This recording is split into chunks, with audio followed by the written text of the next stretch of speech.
Hello guys, ito ang paggamit ng ating ating pangalan nito, ating trading view. 'Di ba? Yan, gaya niyan nakikita nyo. May order block sa baba. Posibleng magba-bounce yan diyan. Pag nag-bounce yan diyan, magba-buy tayo. Pero pag i-break niya yung na yan, possible yan na tatagos pababa. So kagaya tingnan mo sa taas, hindi niya na-break yung order block sa taas, nirespeto niya. So kung nakapag-sell ka dito, so tiba-tiba ka, ang haba niyan. So ganun din yan, same din yan dito. Ni-respect niya yung fair value gap din naman sa baba. Saka siya umakyat. Okay? So ganun lang pagtingin nito guys. At isa pa, ito titingnan niya yung mga break of structure BOS. Pwede kayo mag-scalping dyan. Pag lalabas dyan, hintayin mo mag-close yung candle na yan. Sa next candle ka papasok. Ganun din sa ganun din dito sa mga change of character. Pwede mong gawing confluence yan, na pag lumabas yan, hintayin mo yung next candle, dun ka mag-entry. Pag entry mo dun, pag nag-blue na, TP na, out ka kagad. Wag kang magbabad.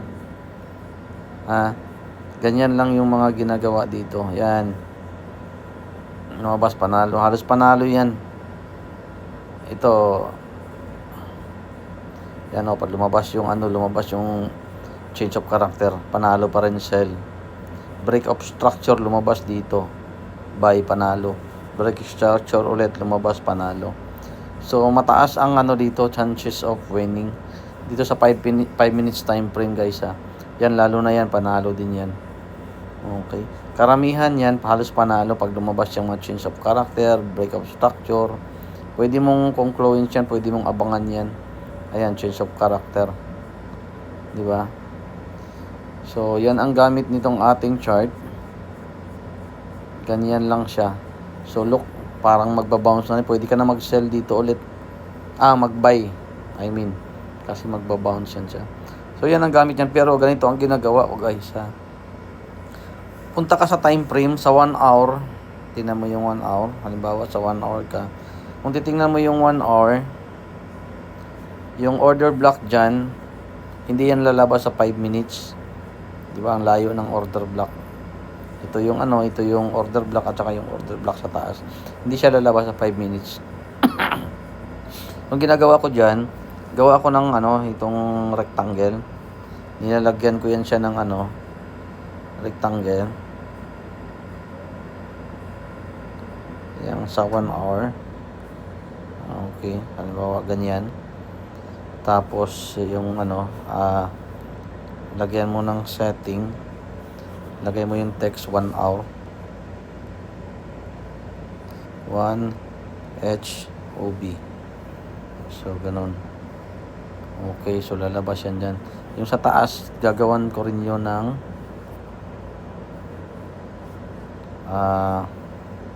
pangalan nito, order block.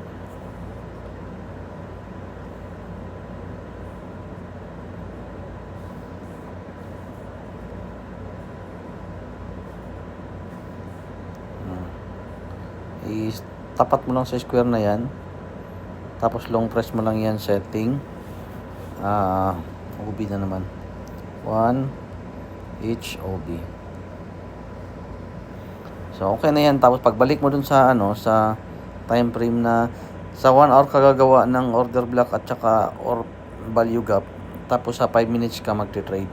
Punta ka sa 5 minutes. So lalabas siya sa 5 minutes, makikita mo siya. Isa yan sa mga ginagawa ko, isa yan sa mga confluence. Ibig sabihin, meron kang guide. Kasi yung 1 hour kasi matibay yan. Pero pwede rin yung pwede ka rin mag-scalping dito using sa 5 minutes na 5 minutes na time frame using value gap at saka order block. Okay, ganito lang paggamit nito guys. Malaking tulong ito sa trade natin. Pag nagbigay ng signals, ang gagawin mo ganyan lang. Pag nagbigay ng signals, tingnan mo kung pasok din dito sa mga analyze mo dito. So, ganun lang paggamit ito guys. Itong mga PDL, PDS, yan? Itong na yan. Confluence din yan. PW meaning previous week high, previous day high, previous day low. So isa din yan sa mga support resistance. Tsaka yung equilibrium at tsaka yung gaya ng sabi ko support, isa din yun sa mga support resistance na titingnan natin. Okay, tingnan mo ngayon. So parang babalik na siya. Napaka-effective nito, guys. So na naman siya diyan, magba-bounce na naman. Kung hindi niya magre-retest, kung hindi niya ma-break yan, hindi yan tutuloy pababa. Sa aakyat pa rin yan. Okay guys, ganun lang. At thank you. God bless ulit.